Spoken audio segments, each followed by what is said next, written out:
I'm here with my boy Kwame, my sparring partner. We're always going back and forth. But I think the one thing we can agree on, that it was a good performance today. Arsenal 2-0 winners against Olympiacos. The win was never really in threat. However, you know, we got the goal early. We was expecting that we might go on and really put it on them. That didn't quite happen. A little bit of frustration until the manager made the subs. And I think we both said that now he made the subs, we'll probably go on and get another goal, which we did. So it's all good, man. A win, a clean sheet, 3 points, and Arsenal move on, yeah? All right, cool. We're done the interview. We've done it. You want to speak on my mind? No, exactly that. I think it was more, this was like what? Captain's touch, like Odegaard's. Captain's touch, Starboy finished the game, yeah? That's what I'm going to say. You sound like you had that well prepared. No. It just literally just come to my head. Come to my head. Right. And with when I say about captain's touch, it was all about Odegaard and his touches throughout the game, you know, and he was so pivotal in both of the goals, you know. The one leading up for Gyökeres, obviously, when it came off the post, I think he kind of like escaped a defender a midfielder, and it was like 3 touches he made, one with his right and then 2 with his left. But the old Odegaard, or the Odegaard when he was out of form, he would have kind of pulled out of that challenge. He wouldn't even have gone for it. So you can see now he's fearless now. He's got that hunger back. I think his confidence is returning. The confidence is there, and you know is brimming, and you know you're seeing it in every single touch that he has. The movement, you know, even his movement today was fantastic. He was top notch, absolutely top notch. So yeah, really glad. It's a shame he didn't get a goal. He had a chance to get a goal, but I'm pretty sure he'll still be happy with the win, and obviously maybe getting an assist, a cheeky assist as well. But yeah, no, look, it wasn't the best performance on the eye, but at the end of the day, especially at this stage in the Champions League, all you worry about is just getting 3 points, staying amongst the top 6 or the top 8. Make sure you don't get caught out at the bottom. So for me, I'm happy with that, especially with, like we said, Liverpool have dropped points yesterday. Spurs drew. Yeah. So it's very easy for us to kind of like fall backwards. And I get what you were saying in the live, where you were saying it just seemed like the performance was flat. And, you know... I didn't say that. Well, no, in the sense of... Well, Leslie was saying it. This is it. You call me Mr. Negative, people, yeah? Remember, this is Mr. Negative. No, what I was saying... No. I'm not going to let... We're not going to do that. I'm not going to let you do that. You're not going to throw me under the bus. I said that I was a little bit frustrated that we never went on and... Because we got the goal early. We were all over them. Yeah, in the first half. I was a little bit disappointed, shall we say, that we never kicked on and really... stuck it on them. That is the next stage now for Arsenal. That's the next stage for Arteta, in the sense of killing off games. That's something that we need to do. You know, it's been many a times where we've been standing here and we've spoken about it. We've had umpteen chances, but we haven't put the ball in the back of the net. So this is where we then need to start being a bit more critical of our striker. Gyökeres, of course. Love him to pieces, and I think he's done fantastically well for the first goal. However, he did have a few chances, and you just want him to get it out his feet, but he seems so off balance. And yeah, okay, he's not the most pleasing on the eye, but he's very effective. You know, we've seen it over the course of the last few games. I saw it especially in the Newcastle game, and then even today. But I want him. I'm so desperate for him to get that goal. Yeah. You know, no, we all are. I think with Gyökeres, he came to the club with a big reputation. Something like 97 goals in 102 games. He was prolific. Crazy prolific. The reason being, he picked up an award last week for Striker of the Year. So obviously he's come to Arsenal, big fanfare. We're expecting him to score goals. I think today was his 5th game now without a goal. Is there a slight concern, or what? Do you think he's going to come good pretty soon? He'll come good. I'm looking at other players in the Premier League that have come in for big money. Have they hit the ground running? No, and they've been given a leeway. Gyökeres has already scored in the Premier League. Well, he's got 3 so far. Exactly. So for me, it's fine. Obviously, we can't... I don't want to be comparing him to Haaland, because Haaland is a machine. But still, Gyökeres, like I said, if he's not scoring, and this is what I said about Kai Havertz as well, if he's not scoring, how can he impact the game? How can he affect the game? Can he make it easier for your next man? And that's what he's doing. And like I said, for the opening goal, he was the one who kind of bulldozed his way through. And then Martinelli, credit to him as well, he was reading it and he anticipated the fact that it might come off the post or the keeper might save it, and he was there for the tapping. And that's what you want. You want all your players around Gyökeres as well to be switched on. So no, I'm not concerned, because look at Florian Wirtz. You know, look at these players, Sesko. They haven't really started performing. At least with Gyökeres, we're seeing traces of what he can bring to us or bring for the team. So I'm happy with him. Yeah, that's good. Yeah, I would agree with that. I mean, incrementally, his level of performance in terms of, the output has looked good. Like you said, though, he does need a goal. Let's hope he can get it against West Ham on Saturday. 100%. Is there any other players you want to talk about? Because I thought there were a couple. There's 100%. And usually we see, I know, sorry to cut you, I know we're always talking about, Declan Rice and Jurriën Timber. Saka we'll talk about in a minute, but I think David Raya, I think people don't really give him his flowers, and he's like an unsung hero in our team, and he always turns up. And I know certain people, I can't remember who mentioned it in the live where they're saying, well, David Raya's had to make more saves compared to the other keeper. But I'm saying the sign of a great keeper is someone who there's nothing going on for a long period of time and you've got to switch on. And that's exactly what he done for that Podence chance, with a world-class save. Fantastic. But it's not the first, and it won't be the last time we see David Raya do that. So for me, he's very commanding. You can see he's a leader at the back as well. Yeah. But he's very reliable, and that's what you need. For me, as a defender, I love goalkeepers like that because I don't need to worry about balls in the air because he'll come and claim it. When there's a shot outside the box, more or less he saves it, and it sticks to his hands.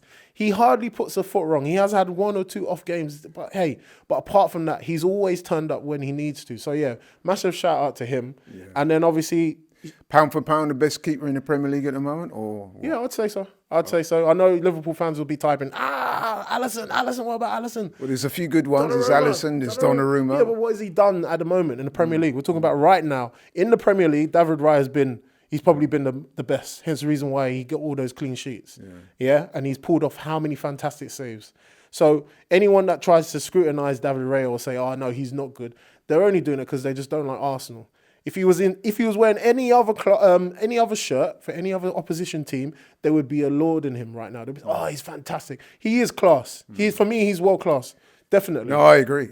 Yeah, what shocks me is that he can't get in the Spanish team at the moment on a regular basis. But that just shows the level of the Spanish team, obviously. But for me, I'm just happy he's... Well, we saw the Spanish number one when we played Bilbao, and I've got to say he didn't have a good game. No, he didn't have a good game, but obviously that's for the Spanish manager to worry about. For us, I'm just glad he's keeping clean sheets. So that's another clean sheet for us. Another unbeaten game. I think, how many games have we been unbeaten in Champions League when it comes to group stages as well? It's been fantastic. I was happy with when Saka and Eze came on. That's more or less when I got happy because I felt like the second half was a bit slow. And Eze obviously turned up and he made a few switches as he does from deep. But then Saka, what I loved is the fact, I don't know if it was Arteta who said it or maybe it was between the two of them, but they swapped.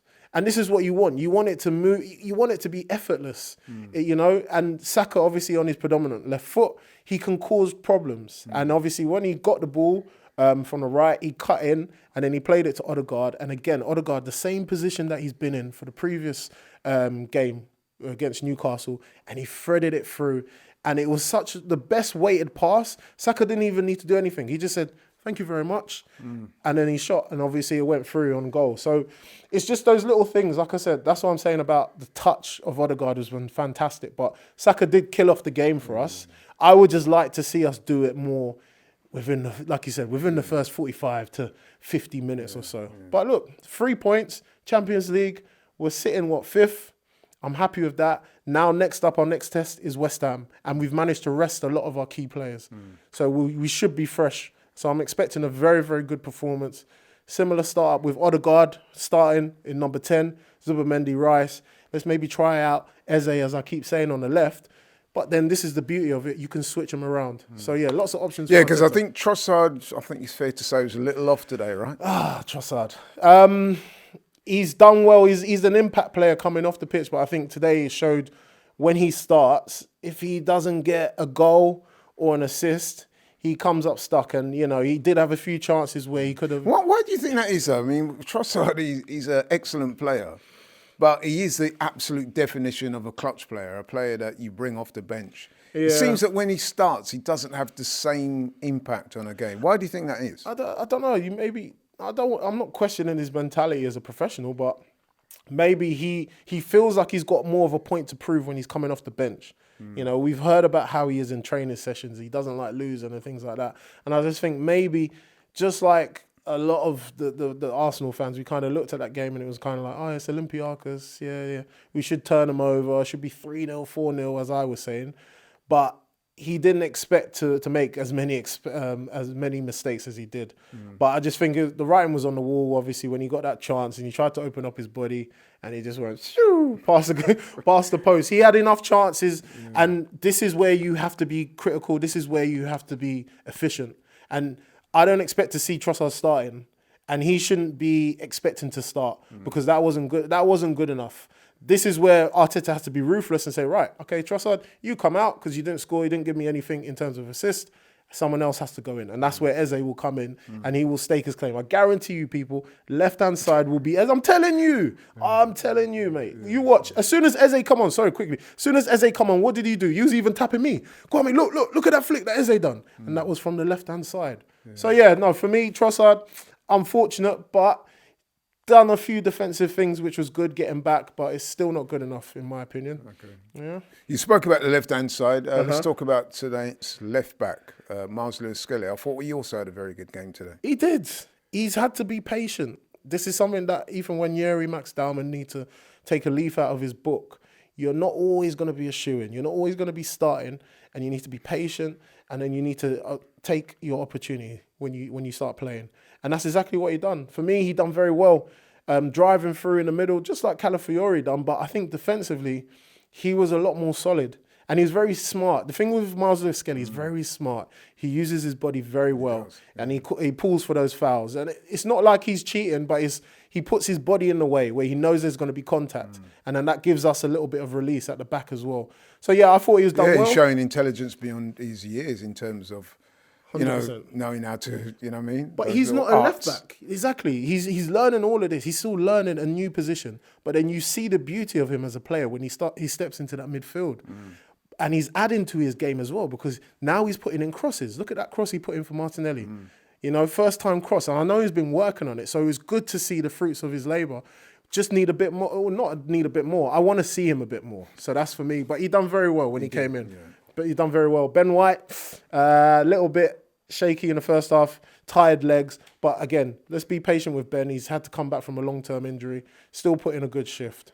But So all in all, a good night's work. All in all, a good night's work. I'm happy. You're happy. No one's negative today, people. Yeah. In the comments. Don't worry, I'll see you all of you. But all right, bro. Well said. GFN Soccer TV, with all your favourite shows in one place, is now live in the UK with Samsung TV Plus.